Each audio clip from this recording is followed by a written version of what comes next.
नमस्कार फ्रेंड्स, चलतु आज अपडेट विषय जानिबा। पानी बोतल रे कहीं लेखा जाए एक्सपायरी डेट। चलतु जानिबा। आमे किछि जिनिस किनिबा पूर्वरु एक्सपायरी डेट जांच करू। प्रायतः पैकेट उपरे यहा लेखा थाए, हेले पानी रो एक्सपायरी डेट नाही। मात्र आपण जेतेबेले पानी बोतल किनंती यहा उपरे एक्सपायरी डेट लेखा थिबा देखंती। एपरी परिस्थिति रे आम मनरे संदेह सृष्टि हुए जे जदि पानी रो एक्सपायरी डेट नाही तेबे यहा उपरे तारीख कहीं लेखा जाए। कौन बोतलर एक्सपायरी डेट लेखा जाइछि कि? आसंतु जानिबा।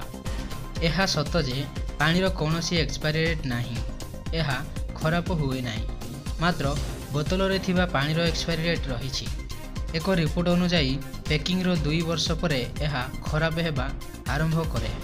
वैज्ञानिकों अनुसार धीरे धीरे बोतल रे थिबा प्लास्टिक पानी रे मिसिबा आरंभ करे, जहा फल रे यह पीवा अनुपयुक्त होता है।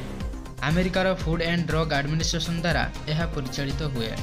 आईनगत भाव कहवाक गले बोतल रे पानी उपरे सेल्फ लाइफ लिखिबार कौनसी आवश्यकता नाही, किंतु पानी बोतल भर्ती हेबा दिन ठारू 2 वर्ष पर्यंत एक्सपायरी डेट लेखा जाइथाए, जहा फल रे यह केते दिन रहिछि आमे जानि पारू।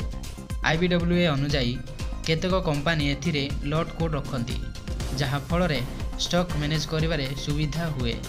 यह जुगु जल प्रदूषण एवं बॉटलिंग त्रुटि चिन्हट करबा मध्य सहज होइथाए।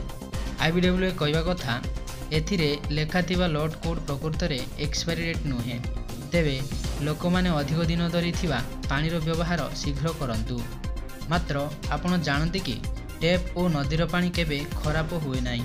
एसबुर एक्सपायरी डेट नाही, कारण यह जैविक पदार्थ नुहे बरं एक रासायनिक यौगिक।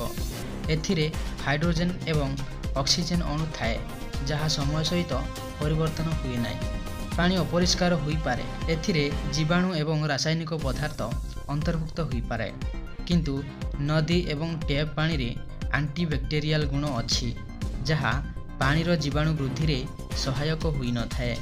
एपरी परिस्थिति रे जदि आपण पानी बोतल किनी पिउछंती तेबे निश्चित भाव रे यह एक्सपायरी डेट जांच करी पियंतु।